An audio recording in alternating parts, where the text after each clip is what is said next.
심장이 발끝까지 떨어지는 것 같았어요. 도쿄로 향하던 비행기 안에서 제 눈앞이 하얘지는 줄 알았답니다. 제 아버지 장피에르 씨가 갑자기 머리를 떨구고 쓰러지시던 그 순간, 생사를 넘나드는 긴박한 상황 속에서 과연 우리는 무엇을 붙잡아야 할까요? 예측 불가능한 운명의 소용돌이 속에서 단 한 줄기 빛처럼 다가온 이 기적과 같은 이야기가 있습니다. 3만 피트의 상공. 그야말로 생존의 위협이 눈앞에 닥친 거예요. 평범했던 비행이 한순간에 시상 최고의 긴장감 넘치는 드라마로 변했던 그때의 이 이야기를 지금부터 제가 들려드리도록 하겠습니다. 사방이 온통 푸른 하늘인데 여기서 아버지를 잃는 건 아닌가 싶어 온몸이 얼어붙었죠. 베테랑 승무원인 저조차 손쓸 도리가 없었어요. 그런데 바로 그때 기적처럼 나타난 한 사람. 파리샤르 드골 공항에서 제가 잃어버렸던 서류 가방을 직접 찾아주었던 그 한국인 청년, 강민준 씨였어요. 그는 주저함없이 아버지에게 달려들어 마치 훈련된 의사처럼 침착하게 심장 상태를 확인하고 산소 마스크를 요청했어요. 도와주세요. 제 아버지가 쓰러지셨어요. 제 목소리는 공포에 질려 제대로 나오지도 않았는데 민준 씨는 이미 모든 상황을 통제하고 있더군요. 그의 눈빛은 흔들림 없었고 그 순간 저는 알 수 없는 운명적인 희망을 느꼈습니다. 그리고 놀랍게도 기장은 강한 태풍 속에서도 기가 막히게 방향을 틀어 인천 국제공항으로 비행기를 몰았어요. 저는 눈물을 흘리면서도 이제는 낯설지 않은 그 청년의 손길에 모든 것을 맡겼답니다.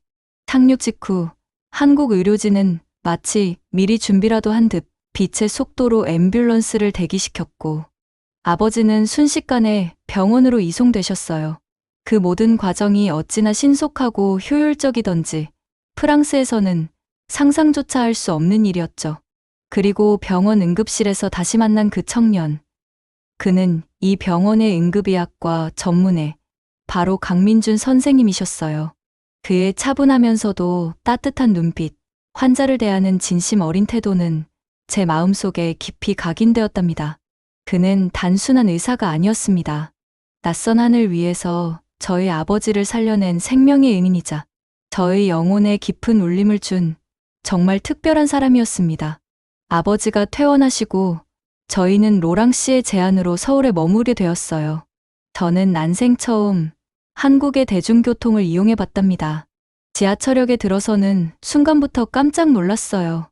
모든 표지판이 한국어뿐만 아니라 영어, 중국어, 일본어, 심지어 프랑스어까지 다국어로 되어 있는 거예요. 휠체어를 타신 분들을 위한 넓은 동선과 경사로, 시각, 장애인을 위한 유도 블록까지 정말 모든 사람을 배려한 섬세한 설계의 감탄사가 절로 나왔어요. 파리의 복잡하고 혼란스러운 메트로와는 너무나도 달랐죠. 열차 안은 또 어떻고요. 놀랍도록 조용하고 아무도 시끄럽게 통화하거나 소란을 피우지 않더군요. 승객들은 자연스럽게 줄을 서고 서로를 배려하며 탑승과 하차를 반복했어요. 디지털 안내 시스템은 실시간으로 열차 위치와 도착 시간, 환승 정보까지 시각적으로 제공해주니 외국인도 길을 잃을 염려가 전혀 없겠더군요. 서울역에서 일반 지하철로 환승했을 때는 더 큰 충격을 받았답니다. 각 호선별 색상이 명확하게 구분되어 있었고 복잡한 환승 구조를 단 몇 초 만에 이해할 수 있도록 유도선이 기가 막히게 설계되어 있었거든요. 휠체어 이용자를 위한 공간, 임산부 배려석, 노약자석이 명확하게 구분되어 있었고 놀랍게도 그 공간은 자연스럽게 비워져 있었어요. 누가 지시하지 않아도 모든 승객이 그 규칙을 따르고 있었죠. 클레르, 이건 정말 놀라운 일이야. 프랑스에서는 상상도 할 수 없는 광경이잖아? 아버지의 말씀에 저도 고개를 끄덕일 수밖에 없었답니다. 저는 이 도시의 시스템적 효율성과 그 뒤에 숨겨진 시민들의 높은 의식에 깊은 감동을 받았어요. 숙소에 도착하기 위해 지하철에서 내려 서울거리를 직접 걸었는데 역 주변 환경도 지하철 내부와 같은 수준으로 관리되고 있더군요. 전동 휠체어가 불편함 없이 이동할 수 있는 넓은 보도, 신호등 옆에 설치된 시각, 장애인을 위한 진동 알림 버튼, 보행자를 위한 정확한 대기 시간 표시까지 모든 것이 사용자의 편의를 최우선으로 고려한 설계처럼 보였어요. 이 모든 것이 단순히 기술의 진보가 아니라 사람에 대한 깊은 이해에서 나온 설계라는 것을 깨달았을 때 저는 인간 중심적인 한국의 가치에 푹 빠져들었답니다. 도시가 인간을 위해 숨을 쉬고 있다는 인상을 받은 것은 제가 살아온 프랑스에서도 좀처럼 경험하지 못했던 일이었어요. 호텔에 도착해 체크인을 하고 객실로 들어서자 아버지는 깊은 한숨을 내쉬며 이제야 좀 쉴 수 있겠다고 하셨어요. 아버지가 안정을 찾으시는 모습을 보니 저는 문득 강민준 선생님이 떠올랐답니다. 그의 차분하고 신뢰감 있는 모습, 그리고 환자를 대하는 진심 어린 태도가 제 마음에 깊은 인상을 남겼거든요. 저는 그에게 감사 인사라도 전해야 할 것 같아서 다음 날 아침 일찍 숙소 근처 카페에서 커피를 마시며 강민준 선생님께 문자를 보냈어요. 아버지의 건강을 걱정하며 추가 검진까지 제안하는 그의 정중한 메시지를 읽는 순간 가슴이 따뜻해지는 느낌이 들었답니다. 환자에 대한 이런 사후 관리는 프랑스에서는 좀처럼 경험하기 힘든 일이었거든요. 그는 흔쾌히 저희 숙소로 찾아왔고 병원의 흰 가운 대신 단정한 남색 셔츠를 입고 나타난 그의 모습은 병원에서보다 더 또렷하게 제 기억에 새겨졌어요. 그는 아버지의 상태를 꼼꼼히 확인한 후 서울에서 지내는 동안 방문하면 좋을 곳들을 조언해 주었답니다. 경복궁이나 북촌 한옥마을 같은 곳을 추천하며 아버지의 건강 상태를 고려해 무리하지 않을 코스까지 세심하게 추천해주는 그의 모습에서 깊은 배려심과 진심이 느껴졌어요. 그는 과도하게 친밀하지 않았고 불필요한 말을 하지 않았지만 모든 행동과 말투에서 따뜻함과 진정성이 묻어났죠. 강민준 선생님이 떠난 후에도 저는 계속해서 그와의 대화를 떠올렸어요. 공항에서 우연히 마주쳤던 한 청년이 아버지의 생명을 지켜낸 의사가 되었고 다시 조용한 친절로 저희 곁을 지키고 있다는 사실이 마치 영화의 한 장면처럼 느껴졌답니다. 로랑 시도 클레르, 그 의사 선생님 정말 인상적이더군. 우연한 만남이 이렇게 이어질 줄이야.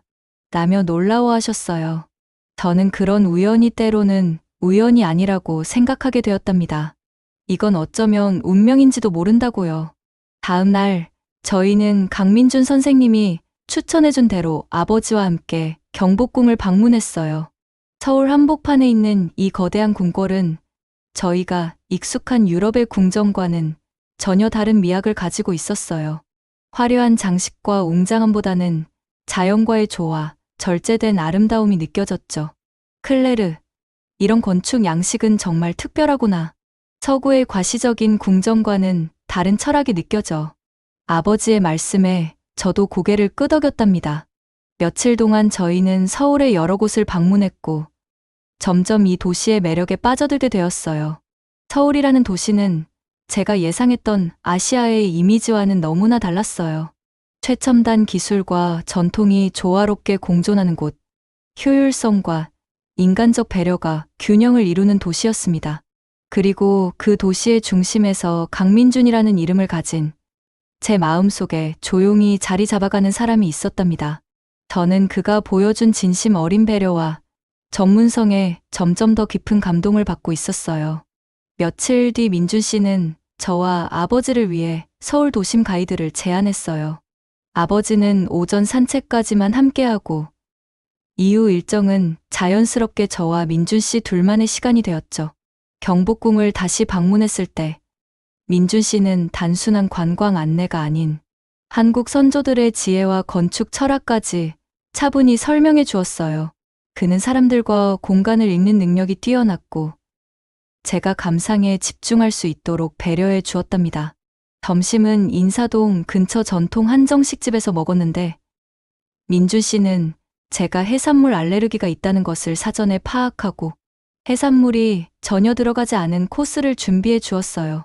형식적인 친절이 아니었고 불필요한 감정, 과잉도 없이 누군가가 조용히 저를 위해 모든 것을 준비해 주는 방식이었죠. 프랑스에서조차 제가 자주 경험하지 못했던 종류의 배려였답니다. 식사를 하는 동안 우리는 서로의 문화에 대해 깊은 이야기를 나누었고, 민준 씨는 제 이야기에 진심으로 귀 기울여 주었답니다. 오후에는 북촌 한옥마을과 삼청동 골목길을 따라 걸으며 현대와 전통이 충돌하지 않고 나란히 존재하는 이 도시의 이질적인 균형감에 다시 한번 감탄했어요. 해가 저물어갈 무렵 북악산 전망대에서 서울의 전경을 바라보며 저는 용기를 내어 물었어요. 민준 씨, 궁금한 게 하나 있어요.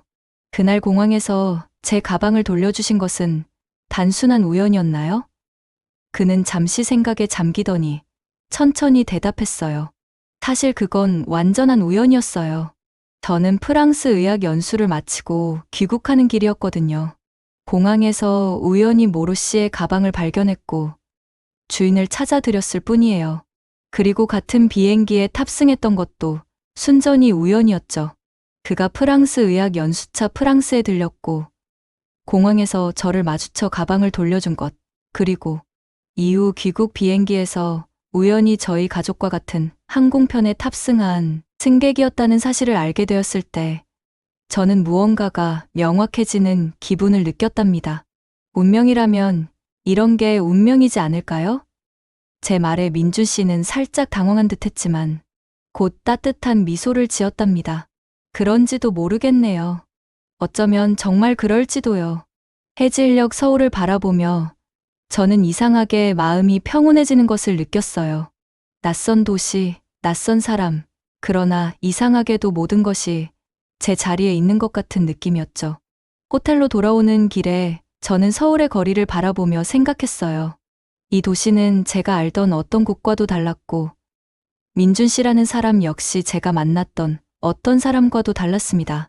그리고 이상하게도 저는 이 모든 낯섦 속에서 편안함을 느끼고 있었죠. 경복궁을 함께 걷고 돌아온 다음 날, 저는 새로운 결정을 내렸답니다. 당초 일본으로 가려던 일정을 아예 취소하고 한국에 더 머물기로 휴가를 연장한 것입니다. 이제 일본은 기억에서 지워졌어요. 왜 가야 하는지 이유가 없어졌으니까요. 항공사에 연락해 휴가 기간을 조정하는 과정은 생각보다 수월했어요. 승무원이라는 직업의 특성상 일정 조정에 유연함이 있었거든요. 그 선택에는 분명한 이유가 있었습니다. 단지 여행이 즐거웠기 때문만은 아니었어요. 마음 깊은 곳에서부터 무언가가 움직이고 있었고, 그것은 단순한 풍경이나 음식 때문이 아니었습니다. 하루 이틀을 혼자 서울 도심을 돌아다니며 저는 확신을 얻어갔어요. 길을 물어보면 눈을 마주치고 끝까지 안내해주는 사람들, 버스기사에게 인사하고 내리는 시민들, 지하철에서 자리를 양보하고도 조용히 고개를 끄덕이는 모습, 그 모든 행동이 특별할 것 없는 일상처럼 보이지만 저에게는 강렬하게 각인되었습니다. 제가 오랫동안 살았던 프랑스에서는 기본적인 서비스나 예의가 당연한 권리처럼 여겨졌어요. 무언가를 요구하는 것이 자연스러웠고 받지 못했을 때 불만을 표현하는 것도 자유로웠죠. 그러나 이곳 한국에서는 달랐어요. 기술 뒤에 감정이 있었고 질서 뒤에 따뜻함이 있었습니다. 오후 3시쯤 저는 문득 민준 씨가 퇴근할 즈음이라는 생각이 들었어요. 병원에 근무하는 의사들의 교대 시간이 보통 그 시간대라고 들었거든요. 민준 씨를 깜짝 놀라게 해주고 싶어서 병원을 찾아갔습니다. 병원 로비에 들어서자 익숙한 청결함과 질서정연한 모습이 눈에 들어왔어요. 안내 데스크에서 강민준 의사를 찾는다고 하자 직원은 응급실에서 근무 중이라고 알려주었답니다. 혹시 급한 일이 있으면 기다려도 좋다고 했어요. 저는 응급실 근처 대기실에 앉아 있기로 했습니다. 그곳에서 저는 민준 씨의 전혀 다른, 그러나 더욱 빛나는 모습을 보게 되었어요. 응급실은 예외 없이 분주했습니다. 민준 씨는 정제된 셔츠가 아닌 응급 유니폼을 입고 거의 쉬지 않고 움직이고 있었어요. 들것에 실려온 환자의 상태를 빠르게 확인하고 중증 구역과 일반 환자를 분리하고 응급약을 지시하고 보호자에게는 짧고 명확하게 설명을 전하고 있었습니다. 그의 움직임은 신속했지만 결코 서두르는 느낌이 없었어요. 침착하게 그러나 효율적으로 모든 상황을 통제하고 있었습니다. 한 노인 환자가 불안해하자 민준 씨는 잠시 속도를 늦추고 그분의 손을 잡아 주었어요. 그 작은 순간의 배려가 제 마음을 더욱 따뜻하게 만들었답니다. 잠시 숨을 돌릴 틈도 없이 중환자 담당팀 쪽으로 달려가는 그의 뒷모습을 본 순간 저는 설명할 수 없는 감정을 느꼈어요. 감탄보다 더 깊은 무언가였습니다. 이 사람이 내 사람이면 좋겠다는 감정은 그렇게 제 마음 한가운데에 자리를 잡았답니다. 2시간쯤 기다렸을까요? 민준 씨가 드디어 교대를 마치고 복도로 나왔습니다. 그는 저를 발견하고 놀란 표정을 지었어요. 모로 씨, 여기서 뵐 줄은 몰랐네요. 무슨 일이세요? 혹시 아버님 상태가? 아니에요. 아버지는 괜찮아요. 사실은 민준 씨에게 저녁 식사 대접을 하고 싶어서 왔어요. 시간이 되실까요? 제 말에 민준 씨는 잠시 당황한 듯 했지만 곧 미소를 지었답니다. 영광이죠. 잠시만 기다려주세요. 옷을 갈아입고 오겠습니다. 그날 저녁 우리는 한강이 보이는 레스토랑에서 식사를 했어요. 민준 씨는 근무를 마친 후였지만 전혀 피곤한 기색 없이 저와 대화를 나누었답니다. 그는 제가 한국에서 경험한 것들에 대해 물었고 저는 솔직하게 제 감상을 이야기했어요.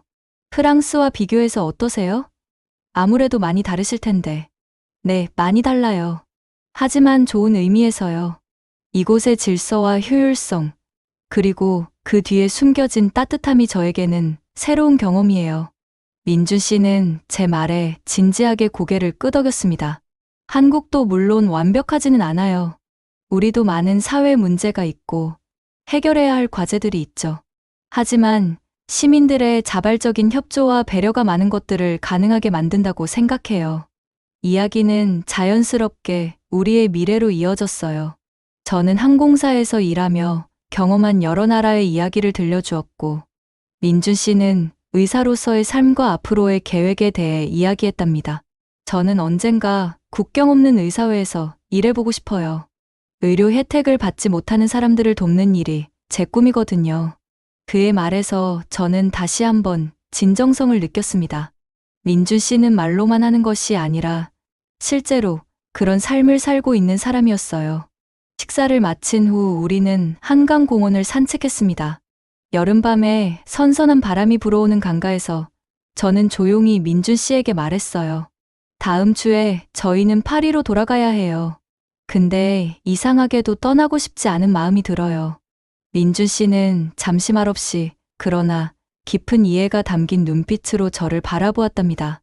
언제든 다시 오실 수 있잖아요. 한국은 항상 여기 있을 테니까요. 그의 말은 단순한 위로였지만 제게는 더 깊은 의미로 다가왔어요. 그것은 미래의 가능성을 열어두는 말이었습니다. 다음 날 저는 아버지와 조용히 대화를 나눴어요. 제가 여기 서울에 남고 싶다는 생각을 진지하게 하고 있다고 말씀드렸답니다. 민준 씨라는 사람은 물론이고 한국이라는 사회 자체가 지금껏 제가 꿈꾸던 삶의 구조와 너무도 닮아 있다고 덧붙였어요. 놀랍게도 아버지는 반대하시지 않으셨어요. 오히려 미소를 지으며 조용히 고개를 끄덕이셨죠. 내가 행복하다면 나도 다 좋단다. 아버지의 그 한마디는 저에게 큰 위안과 용기를 주었답니다. 저는 그날 밤 오랜 시간 생각에 잠겼어요. 과연 이것이 충동적인 결정일까? 아니면 정말 제 인생의 새로운 전환점일까? 하지만 마음 깊은 곳에서는 이미 답을 알고 있었습니다. 예정된 휴가 연장을 마치고 저는 퇴직 전 마지막 행정 절차를 마무리하기 위해 파리 본사로 복귀했어요. 한국에서의 경험을 깊이 생각한 끝에 저는 항공사를 퇴사하고 새로운 삶을 시작하기로 결심했거든요. 그러나 제 마음은 이미 서울에 남아 있었습니다. 한국에서의 마지막 며칠은 제 인생을 완전히 바꿔놓았어요. 그리고 놀랍게도 민준 씨 역시 저와 함께 프랑스로 들어왔답니다. 병원에서 일주일 휴가를 받아 동행한 그는 파리의 가을을 처음으로 맞이했고 제 일상도 천천히 체험해 갔어요. 파리의 거리를 함께 걸으며 민준 씨의 눈에 비친 제 도시는 새롭게 다가왔습니다. 그의 시선으로 바라본 파리는 더욱 특별하게 느껴졌어요. 일상에서 지나쳤던 건물들의 아름다움, 카페의 향기, 거리 음악가들의 멜로디까지 모든 것이 그의 존재로 인해 더욱 선명해졌답니다. 민준 씨는 프랑스어가 서툴렀지만 태도와 눈빛만으로도 대부분의 사람들에게 호감을 샀어요. 제 직장 동료들, 특히 승무원 동기들은 저의 변화를 금방 알아챘답니다. 한 주 동안 저는 민준 씨에게 파리의 일상을 보여주었어요. 물론 그는 이미 프랑스 연수 시절에 파리에 머물렀지만 제가 사랑하는 장소들, 제 일상의 일부인 카페와 공원들은 처음이었거든요. 우리는 생강변을 따라 걸으며 이야기를 나눴고 몽마르트 언덕에서 파리의 전경을 바라보았습니다. 출근 전 카페에서 커피를 마시며 동료들과 이야기를 나눌 때 저는 자연스럽게 민준 씨 이야기를 했어요. 운명처럼 만난 의사 선생님이 제 아버지를 살려주셨고 그 후 일본 여행을 취소하고 한국에서 머물게 된 얘기도 빠짐없이 들려주었답니다. 그동안 잘 드러내지 않았던 제 개인적인 감정이 물결처럼 흘러나왔습니다. 그 사람은 정말 진심이에요. 저를 위한 도시락도 싸줘요. 제가 미소 지으며 한 말에 동료들은 놀란 표정을 지었어요. 평소 저는 개인적인 이야기를 잘하지 않았거든요. 그 이후 항공사 내부 메신저 채팅방에는 다음과 같은 메시지가 줄줄이 올라왔답니다. 한국 노선 있어요? 서울 스케줄 가능하죠? 한국 가보고 싶어졌어요. 저는 그저 웃으며 응답했지만 제 마음속에는 이미 확신이 자리 잡고 있었어요. 파리는 제가 태어나고 자란 곳이지만 이제 제 마음의 중심은 서울로 향하고 있었습니다. 루브르 박물관 정원에서 마주한 석양빛 아래 민준 씨와 저는 미래에 대한 이야기를 나누었어요. 말없이 서로의 눈을 바라보았을 때 모든 것이 명확해졌답니다. 서로에 대한 확신, 함께하고 싶은 마음, 새로운 삶에 대한 염원, 그 모든 감정이 언어 없이도 전해졌어요. 가을 낙엽이 흩날리는 저녁, 우리는 조용히 약속을 나누었답니다. 그것은 화려한 프로포즈가 아닌 두 영혼의 자연스러운 합의였어요. 삶의 여정을 함께하자는, 서로의 문화와 가치를 존중하며 새로운 이야기를 써나가자는 약속이었죠. 우리는 한국에서 한 번, 프랑스에서 한 번, 서로의 삶과 문화를 함께 나누는 두 개의 결혼식을 치르기로 했답니다. 파리의 작은 성당과 서울의 한옥, 웨딩홀, 두 공간은 각자에게 익숙하면서도 새로운 삶의 문을 열어주는 상징이 될 예정이었어요. 제 부모님은 처음에는 너무 성급한 결정이 아니냐며 걱정하셨지만 민준 씨를 직접 만나보시고는 생각이 바뀌셨답니다. 아버지는 특히 민준 씨의 인품에 깊은 신뢰를 보이셨어요. 클레르, 내 눈빛이 달라졌구나. 이렇게 행복해하는 너를 보니 나도 기쁘다. 아버지의 말씀은 제게 큰 위안이 되었답니다. 어머니 역시 처음에는 문화적 차이를 걱정하셨지만 민준 씨의 세심함과 배려심을 보시고는 마음이 놓이신 듯했어요. 서로를 이해하려는 노력이 보이는구나. 그것이 가장 중요한 거란다. 파리에 머무는 동안 저는 매일 아침 민준 씨와 함께 산책했어요. 그는 한국에서의 습관처럼 이곳에서도 일찍 일어나 하루를 시작했고 저는 그런 그의 규칙적인 생활 방식에 자연스럽게 동화되어 갔답니다. 릭상보르 공원의 아침 안개 속에서 우리는 말없이 걸었어요. 때로는 침묵이 가장 깊은 대화가 되기도 하죠. 그런 순간들이 쌓여 우리의 유대를 더욱 단단하게 만들어 갔어요. 놀라웠던 것은 민준 씨가 직접 도시락을 준비해 저에게 가져다 주었다는 점이었어요. 제가 근무하던 본사 로비 앞까지 배달해 주곤 했답니다. 그것은 화려한 고백보다 더 꾸준하고 진실된 사랑의 표현이었고 저는 그것이 얼마나 귀한 것인지 누구보다 잘 알고 있었어요.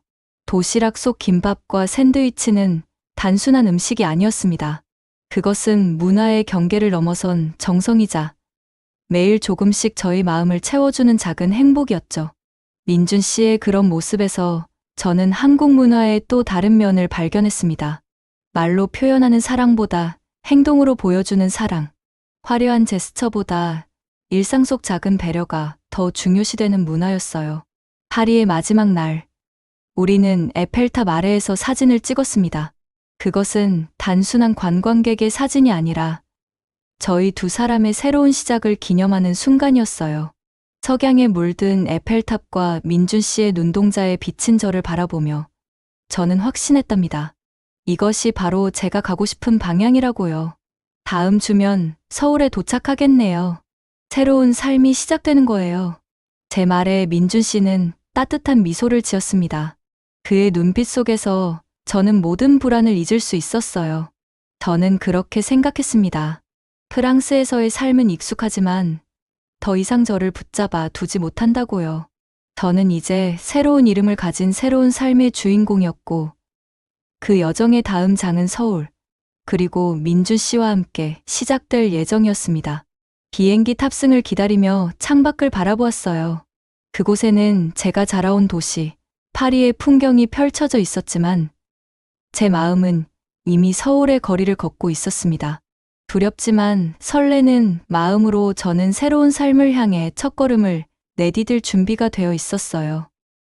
인천국제공항에 도착한 그 순간, 저는 마치 집에 돌아온 것 같은 이상한 안도감을 느꼈어요.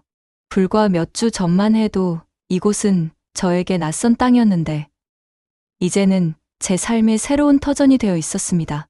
민준 씨는 공항에서 저를 기다리고 있었고, 그의 따뜻한 미소가 제 모든 여정의 피로를 씻어내렸답니다. 드디어 왔군요. 이 단순한 말 한마디에 담긴 기다림의 무게가 제 가슴을 따뜻하게 채웠어요. 우리는 말없이 서로를 바라보았고 그 침묵 속에는 수천 마디의 말이 담겨 있었답니다. 민준 씨의 아파트는 강남의 한 주거 단지에 있었습니다. 깔끔하게 정돈된 20평대의 공간은 그의 성격을 그대로 반영하고 있었어요. 심플하지만 필요한 모든 것이 갖춰져 있었고 곳곳에 놓인 초록색 식물들이 공간에 생기를 불어넣고 있었습니다. 놀랍게도 거실 한쪽에는 제가 좋아하는 프랑스 소설책들이 정돈되어 있었어요. 민준 씨는 제가 오기 전에 프랑스 문화 코너를 마련해 두었던 것이었죠. 그 세심함에 저는 말없이 미소 지었답니다. 첫 주는 적응하는데 시간을 보냈습니다. 민준 씨는 병원 일정을 조정해 제게 서울 생활에 필요한 모든 것을 하나하나 알려주었어요. 교통카드 사용법부터 마트에서 장 보는 방법, 동네 맛집 정보까지. 그의 안내 덕분에 저는 생각보다 빠르게 서울 생활에 스며들 수 있었습니다. 결혼 준비는 양가 부모님들의 전폭적인 지원 아래 자연스럽게 진행되었어요.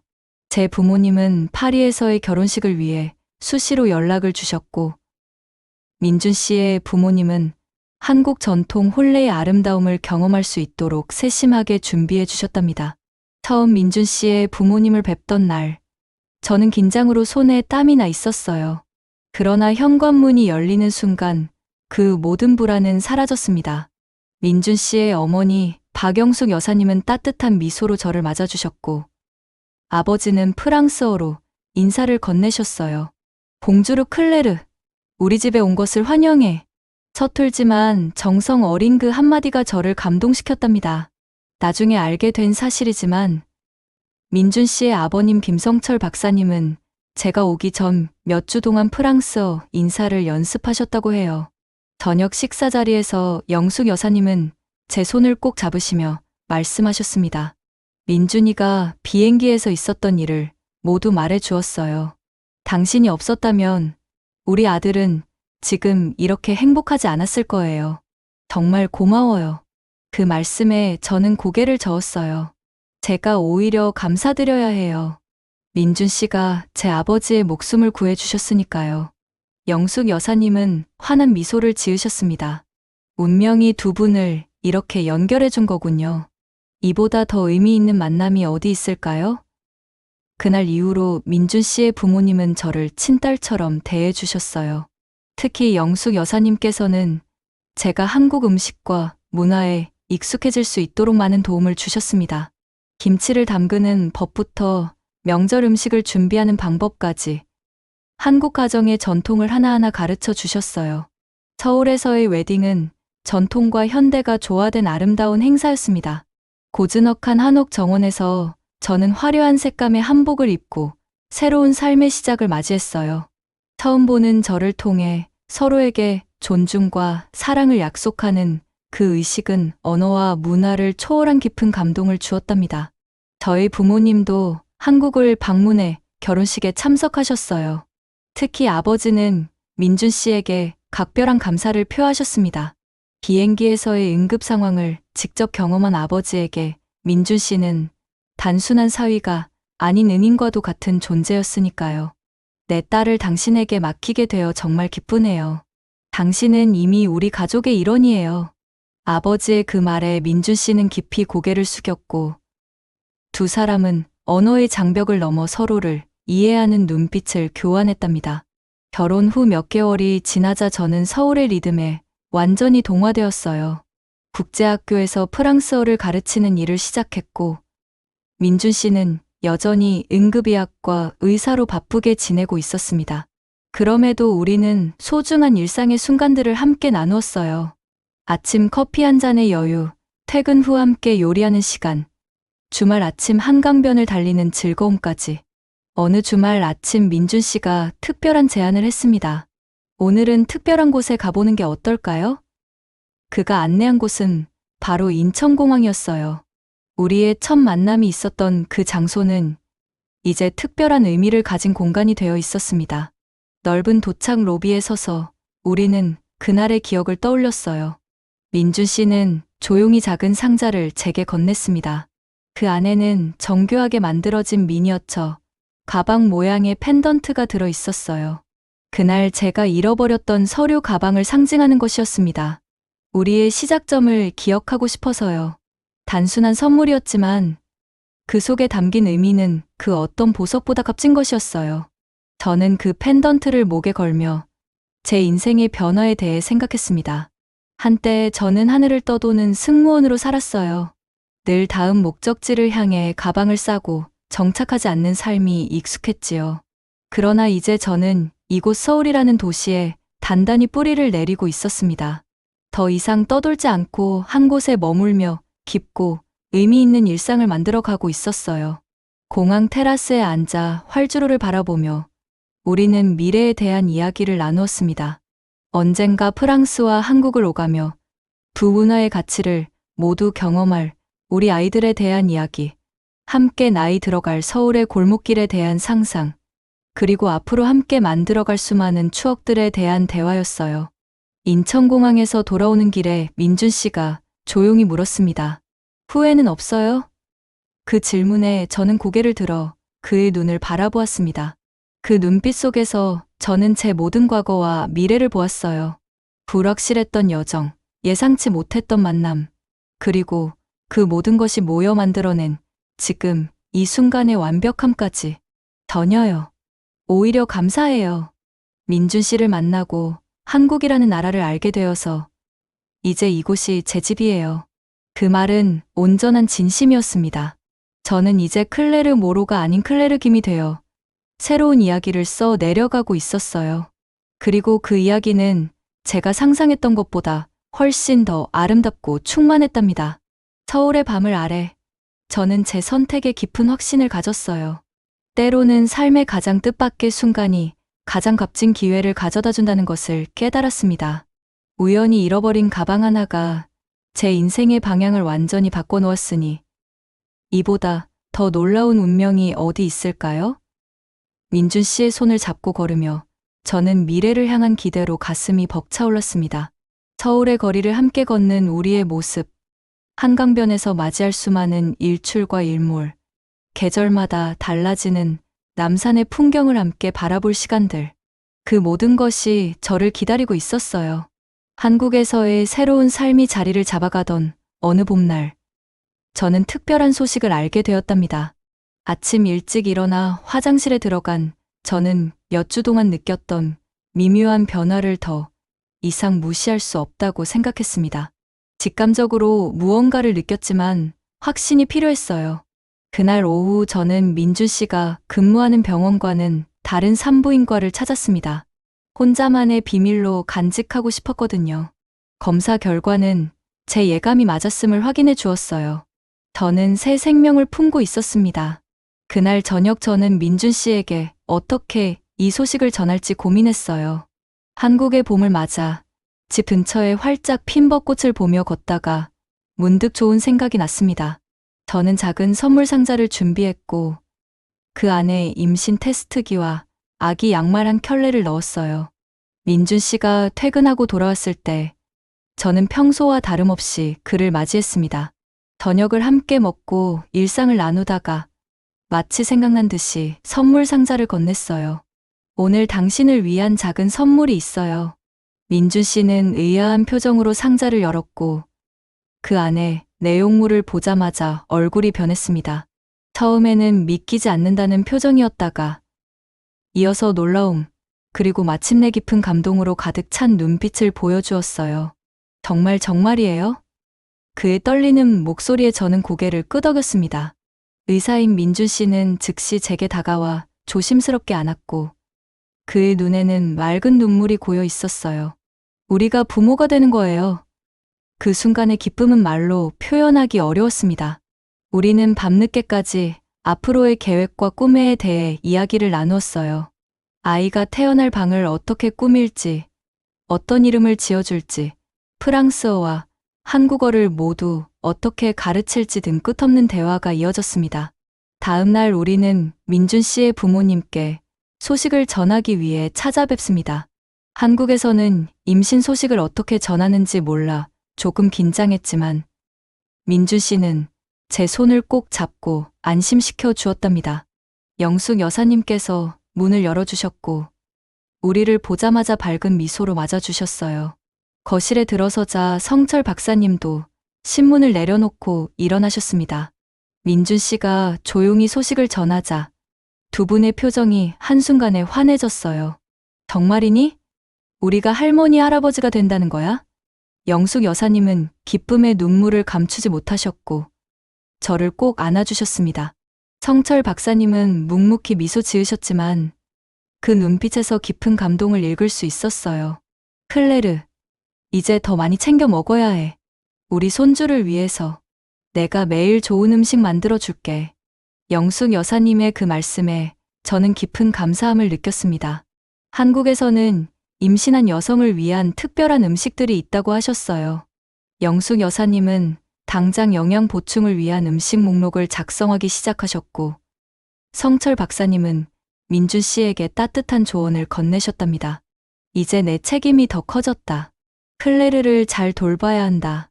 그날 이후로 민준 씨의 부모님은 저를 더욱 각별하게 챙겨주셨어요. 영숙 여사님은 주말마다 저희 집에 오셔서 한국 전통 방식으로 임산부에게 좋다는 음식들을 준비해 주셨고 성철 박사님은 조용히 영양제와 태교에 좋은 클래식 음악 CD를 선물해 주셨답니다. 프랑스에 계신 제 부모님께도 소식을 전했어요. 화상통화로 전한 소식에 어머니 줄리엣 여사님은 기쁨의 환호성을 지르셨고 아버지 장피에르 씨는 자랑스러운 표정을 감추지 못하셨습니다. 우리 손주가 한국에서 태어나는구나. 정말 특별한 아이가 될 거야. 아버지의 그 말씀에 저는 문득 제가 얼마나 큰 축복을 받고 있는지 깨달았어요. 두 나라, 두 문화의 사랑을 모두 받으며 자랄 아이를 생각하니 가슴이 벅차올랐답니다. 임신 초기에는 약간의 어려움도 있었어요. 입덧이 심했고 낯선 나라에서의 임신이라 문화적 차이도 느꼈습니다. 하지만 민준 씨는 의사로서의 전문 지식과 남편으로서의 따뜻함으로 저를 세심하게 돌봐주었어요. 한국에서는 임신한 여성에게 태교라는 개념이 중요해요. 마음의 평화가 아기에게도 좋은 영향을 준다고 믿거든요. 민준 씨의 설명에 저는 한국의 전통적인 태교 방식에 관심을 갖게 되었습니다. 아름다운 음악 듣기, 좋은 생각하기, 자연 속에서 시간 보내기. 이런 방식들이 프랑스의 현대적 산정 관리와 어우러져 제게 특별한 경험을 선사했어요. 임신 5개월째 되던 날, 저희는 아기의 성별을 알게 되었습니다. 작은 여자아이였어요.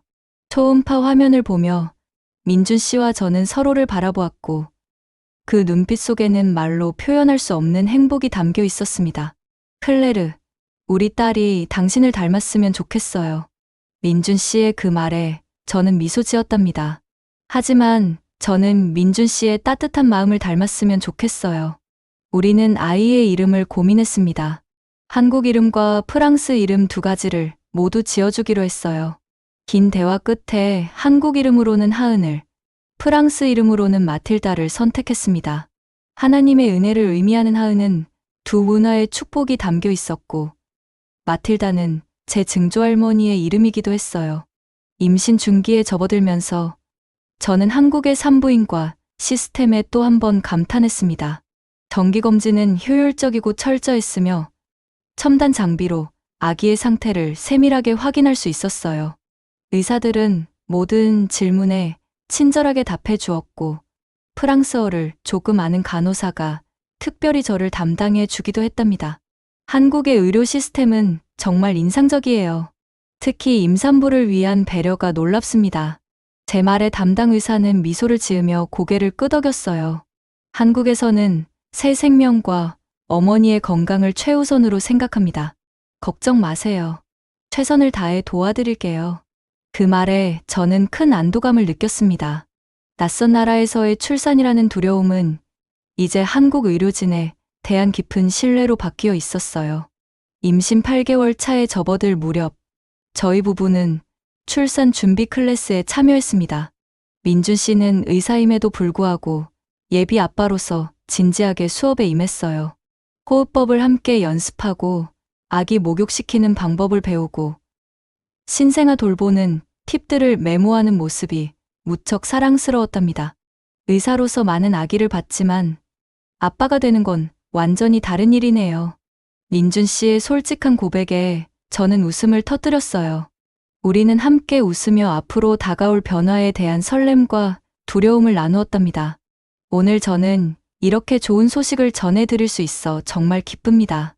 제 인생은 우연한 만남으로 시작된 한국에서의 여정을 통해 완전히 새로운 방향으로 흘러가고 있어요. 때로는 낯설고 어려운 순간도 있지만 민준 씨와 양가 부모님들의 사랑과 지지 속에서 저는 매일 성장하고 있습니다.